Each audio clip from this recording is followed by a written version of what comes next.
Press conference है, जो press वार्ता है, उसका शीर्षक है राहुल, रिहाना और रैकेट। राहुल गांधी कौन है बताने की आवश्यकता नहीं है। 2 दिन से कुछ लोग हम में से जान गए हैं कि रिहाना भी कौन है, परसों तक नहीं जानते थे बहुत लोग। और रैकेट, ये रैकेट बहुत महत्वपूर्ण है। भारत के खिलाफ जो प्रोपेगेंडा बहुत पहले से अनेकों विषयों पे चलता आ रहा है, उसे हमने रैकेट का नाम दिया है। और आज उसी रैकेट को लेकर यह प्रेस कॉन्फ्रेंस हो रहा है। अभी चंद मिनटों पहले राहुल गांधी ने भी प्रेस कॉन्फ्रेंस किया और अपने उसी अपरिपक्वता, इमेच्योरिटी का परिचय राहुल गांधी जी ने पूरे हिंदुस्तान के सामने रखा। कहीं ना कहीं पुनः किसान बंधुओं के कंधे पर बंदूक रख के अपनी राजनीतिक रोटी सेकने की कोशिश राहुल गांधी जी ने की, और साथ ही साथ पुनः किसानों के माध्यम से लोगों को भड़काने का जो प्रयत्न राहुल गांधी ने कहा और किया, वो आज हमने देखा है। ये वही राहुल गांधी है जो चंद दिनों पहले कह रहे थे कि शहरों में आग लग जाएगी, there would be fire in the cities, slums में जाके लड़ाई होंगी। और कहीं ना कहीं जो अरेंजमेंट राहुल गांधी ने इस लड़ाई की हुई थी, उसका खुलासा पिछले बार प्रेस कॉन्फ्रेंस में आदरणीय स्मृति ईरानी जी ने भी किया। आज ठीक उसी प्रकार राहुल गांधी जी ने धमकाया कि कोई पीछे नहीं हटेगा, बातचीत में हम विश्वास नहीं रखते हैं। अरे राहुल जी, ये तो किसानों का आंदोलन है। किसान तो कह रहे हैं कि उनका राजनीति से कोई सरोकार नहीं है, उनका किसी राजनीतिक पार्टी से कोई मतलब नहीं है। तो आप उनके पैरोकार बन के उनके माध्यम से बातचीत करने का जो प्रयास कर रहे हैं, वो किस लिए कर रहे हैं? ये अपरिपक्वता है, उसका परिचय आज आपने दिया है। आज राहुल गांधी जी ने कहा कि भारत की सरकार किलाबंदी कर रही है, सड़कों पर कील बिछा करके किलाबंदी कर रही है, और ये लोकतंत्र में नहीं होता है।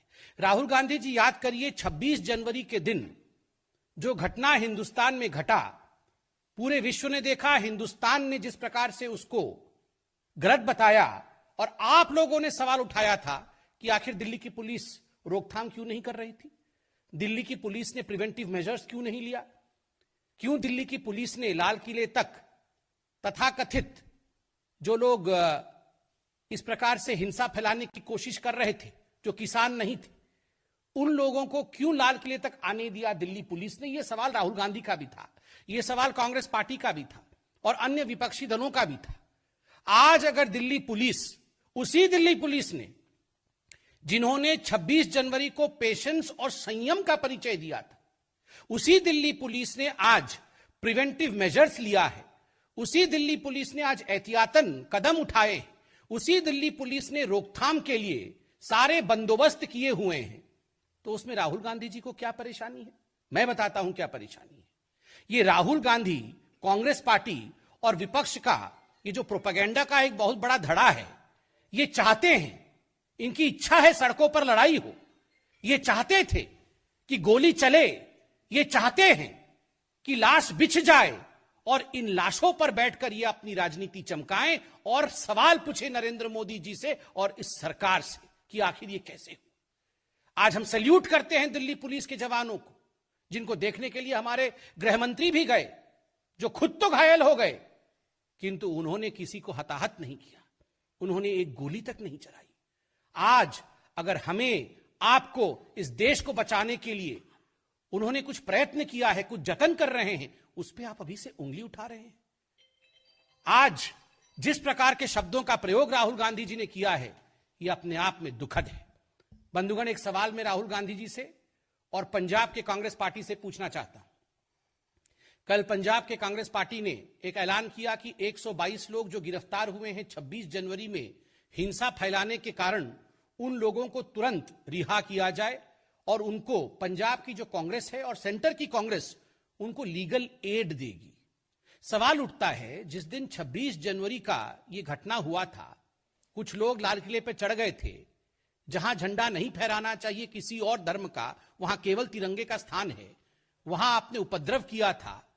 उसके बाद ये तमाम नेताओं ने, राहुल गांधी समेत तमाम जो कांग्रेस के नेता थे, उन्होंने कहा था कि ये भारतीय जनता पार्टी के कार्यकर्ता हैं, भारतीय जनता पार्टी ने अपने एजेंट्स और अपने लोगों को भेजा है हुड़दंग करने के लिए, यहां पर हिंसा फैलाने के लिए, ताकि किसानों का आंदोलन बदनाम हो जाए। So that in fact the Kisan Andolan, the name of the Kisan Andolan is tarred, is blackened. और आज जब वही हुड़दंगी गिरफ्तार हो रहे हैं तो आप कह रहे हैं कि इनको रिहा कर दीजिए, तभी जाके बातचीत होगी। आप कह रहे हैं इनको रिहा कर दीजिए क्योंकि ये अच्छे लोग हैं। कैसे? आपको क्यों इतनी पीड़ा हो रही है? आप तो इन्हें बीजेपी के कार्यकर्ता और एजेंट बता रहे थे। इनको तथ्यों के आधार पर, अगर दिल्ली पुलिस सीसीटीवी की फुटेज के आधार पर, जो फुटेज जनता ने सामने रखी है और जो फुटेज पब्लिक कंजम्पशन के लिए, एविडेंसेस के आधार पर जो तथ्य कोर्ट में प्रस्तुत किए जाएंगे, उनके आधार पर गिरफ्तारी हो रही है। आप कह रहे हैं छोड़ दीजिए। अर्थात ये आप ही के लोग थे, अर्थात ये कांग्रेस पार्टी आप ही के लोग थे ना, जिनके लिए आप इतने चिंतित हैं और लीगल एड देंगे। वरना मैं तो नहीं मानता हूं कि इस देश में ऐसी कोई संस्था होगी जो अनार्की फैलाने वालों को, जो हिंसा फैलाने वालों को, और 26 जनवरी में जो दुर्घटना हुई थी उनके साथ कोई भी संस्था खड़ी होगी, ऐसा तो मुझे नहीं लगता।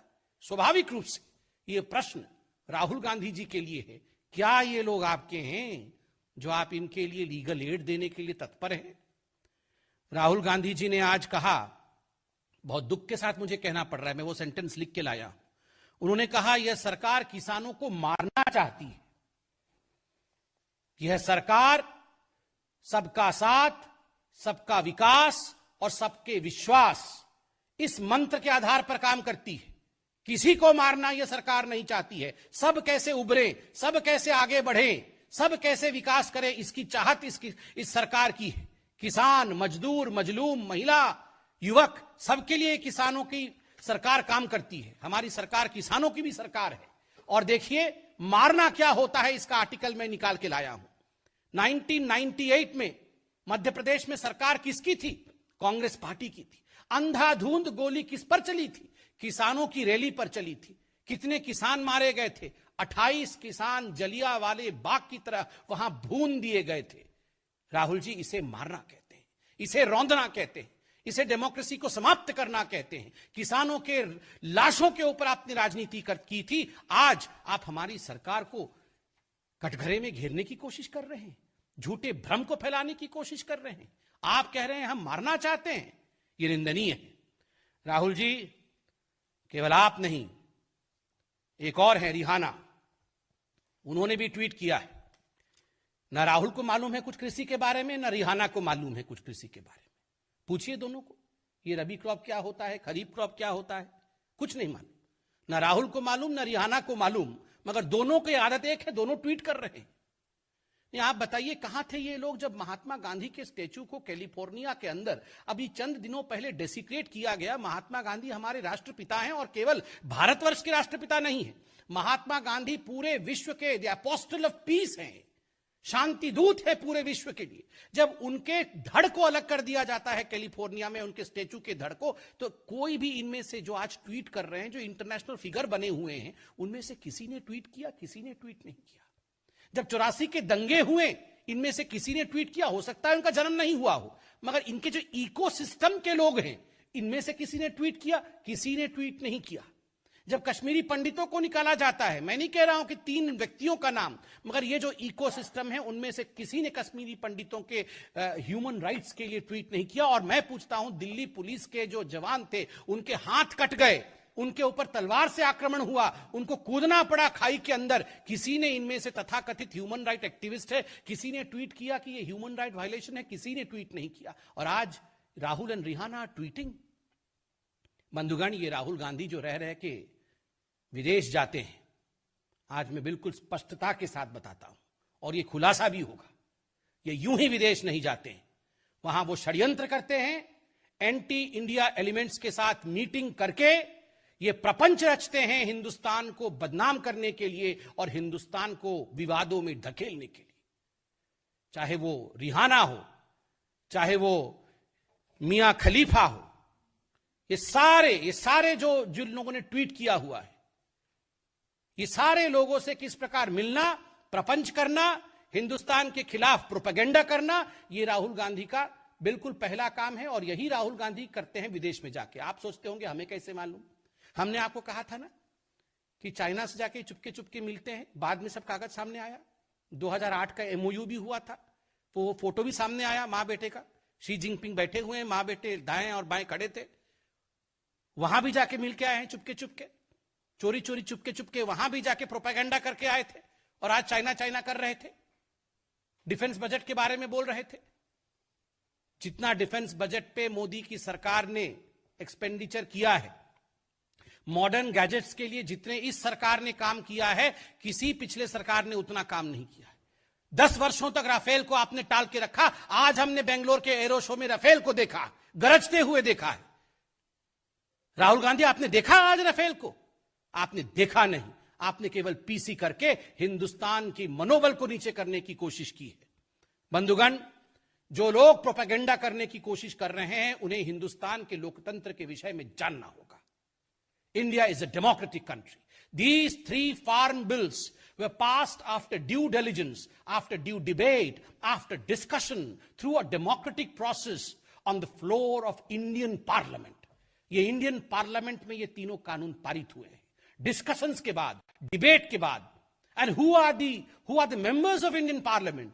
Duly elected member of parliaments of Indian Parliament, in fact, are the representative of each and every Indian. 130 crore के जो रिप्रेजेंटेटिव हैं, उन लोगों ने डिस्कशन करके ये कानून पारित किया। ठीक है, कानून पे मतभेद आपका था, सुप्रीम कोर्ट गए आप लोग, सुप्रीम कोर्ट में सुनवाई हुई। सुप्रीम कोर्ट में सुनवाई के बाद खंडपीठ ने कहा कि इस कानून को लेकर हमने एक कमिटी निर्धारित किया है, इस कमिटी के माध्यम से सुनवाई होगी। अब इस कमिटी के सामने सब प्रस्तुत हुए। आपके लिए पार्लियामेंट भी छोटा है, आपके लिए सुप्रीम कोर्ट का कोई महत्व नहीं है। ये 3-4 लोग ट्वीट करेंगे, उसी ट्वीट के आधार पर आप हिंदुस्तान के लोकतंत्र को तौलेंगे। राहुल जी, रिहाना जी नहीं समझती हैं ये सब। कम से कम आप सोचने और समझने की क्षमता रखिए। वो नहीं जानती है इंडियन पार्लियामेंट्री स्ट्रक्चर क्या होता है। ये मियां खलीफा नहीं जानती है सुप्रीम कोर्ट हिंदुस्तान में किस प्रकार से इस पूरे विषय को सुन चुका है, किस प्रकार से कमिटी की गठन हुई है, किस प्रकार इस कानून को लेकर 11 राउंड ऑफ टॉक्स हो चुके हैं और तमाम आला मंत्री इन टॉक्स में थे। प्रधानमंत्री जी ने ऑल पार्टी मीटिंग में 3 दिन पहले किस प्रकार का फिर से इस विषय का पुनरावृत्ति की कि I am just a phone call away. यह होता है लोकतंत्र। इसलिए इंडिया अगेंस्ट प्रोपेगेंडा, जो आज पूरा भारतवर्ष कह रहा है और आज हम भी कह रहे हैं कि इस प्रकार के झूठे अपवाद, इस प्रकार के झूठे प्रोपेगेंडा से हम सबको बचने की आवश्यकता है। और जो मेन स्ट्रीम पॉलिटिकल पार्टीज के नेता हैं जैसे राहुल गांधी, इस प्रकार की भ्रम फैलाने की कोशिश वो ना करें। बहुत बहुत धन्यवाद। कोई प्रश्न हो तो आप। Yes ma'am. Vineet,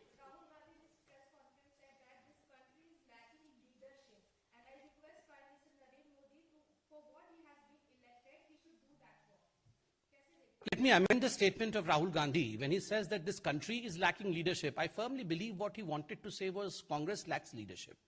This country has leadership.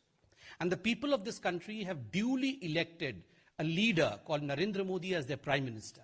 And I'm proud to state that Narendra Modi ji is not just the leader of India. In fact, in surveys after surveys, it has been aptly proved that Mr. Modi is a global leader today, and almost all the leaders of the world, in fact, have accepted him as a global leader. So Rahul Gandhi needs to introspect. He needs to find a leader for the Congress party or become the president of the Congress party first. Vineet,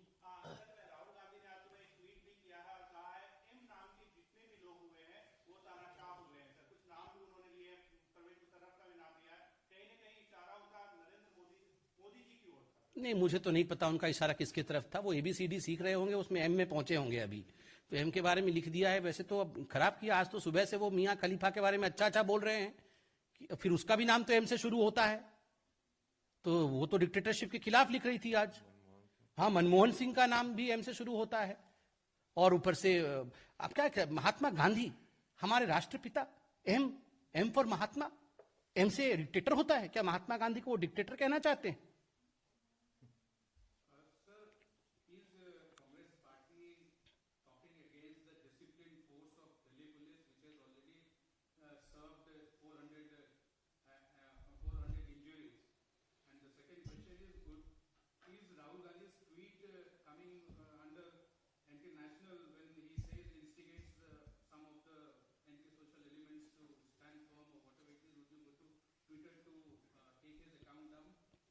To the first question, as far as Rahul Gandhi, the first question was on Rahul Gandhi and? The first question was the discipline force of Delhi police.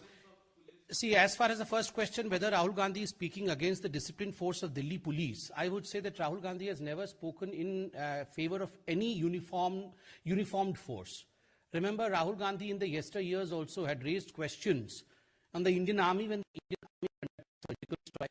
After the air strike as well, Rahul Gandhi had questioned the valor of Indian Air Force to the extent that some of the top officials of the Indian Army and the Indian Air Force then, if I remember correctly, in fact had to come out and had to give clarification that the air strike and the surgical strike were right.